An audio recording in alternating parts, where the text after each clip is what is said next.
All right, the Faces of Mental Illness campaign is underway. With us right now, we have the campaign chair of the Canadian Alliance on Mental Illness and Mental Health, Fred Phelps. How are you? Good. How are you doing? Good to have you here. I'm great. And we have Chris Nihmey, who's been on the show before. You are the 2017 one of the Faces of Mental Illness. Yeah, it is quite an honor. Yeah. I am so excited about this upcoming year and what we're going to be doing to share stories and give people hope for.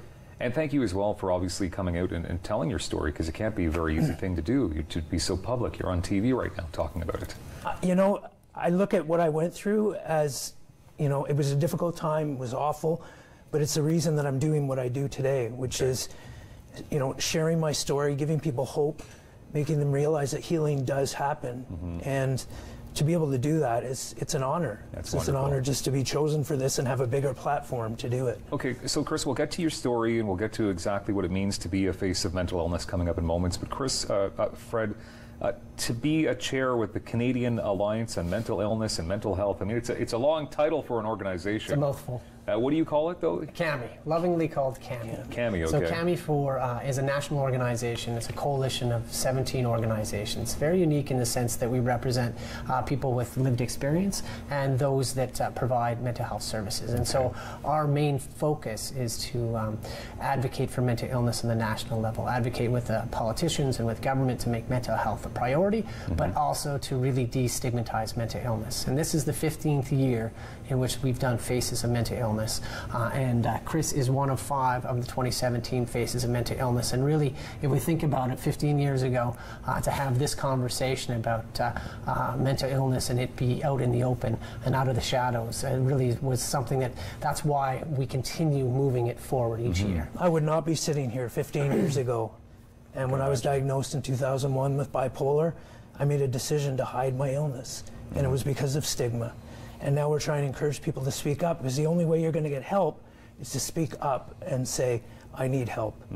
And yeah, no, the organization's been around for 25 years at this point? It's been around for 25. This is the 15th year of Faces. Yeah.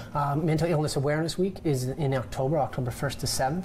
That's the 25th year of Mental Illness Awareness Week. And really, CAMMIMH as itself, as I said, is we have a dual mandate of destigmatizing mental illness and mental health, doing promotions like this, like the Faces of Mental Illness, that will spread their story across Canada for this year. But also we are majorly push and advocate to the federal government to make mental health a priority. And in this last budget, the federal government did dedicate $5 billion over 10 years to mental health and made agreements with each province and territory. We are super supportive of them making mental health a priority, and will continue to advocate for actually more funding. What we'd like to see, and I think what most Canadians would like to see, is mental health ultimately being funded and being the same as physical health. Where we can have this conversation, and to be a face isn't a daring, strong thing. It's just what it is. I have a mental illness. Okay, so diagnosed bipolar, so how long ago would that have been? I was diagnosed in 2001, and it was about a decade climb. I was also diagnosed with OCD and generalized anxiety disorder.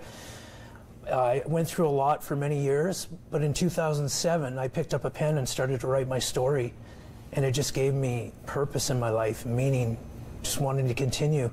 And once I did that and shared my story, this is what comes of it. I now am a spokesperson, ambassador, to be able to share a message throughout Canada and give people hope.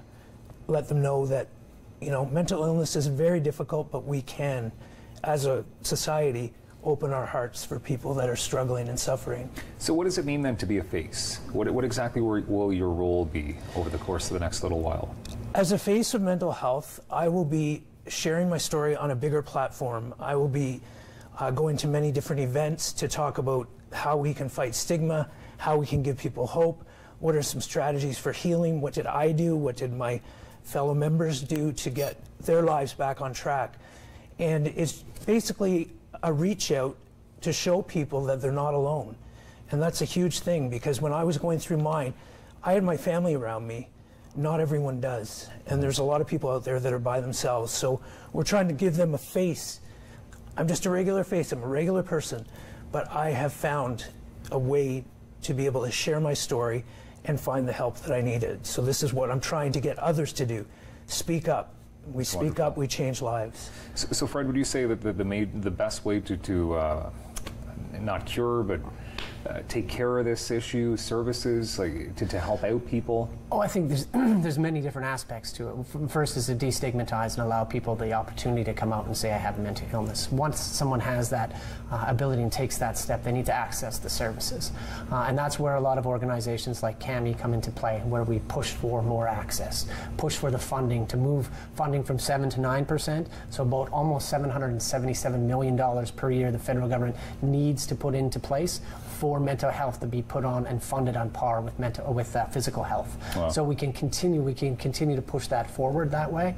And last week, Chris, or 2 weeks ago, Chris got to meet his other 4 faces of mental health for 2017. They got together, they put together their PSAs, so their public service announcements, the posters, their cards. So for this full year, they'll be promoted across Canada as faces of mental illness and mental health, with their story through PSAs looping across Canada. And that's really when what the traction of saying this is a face of mental illness and mental health.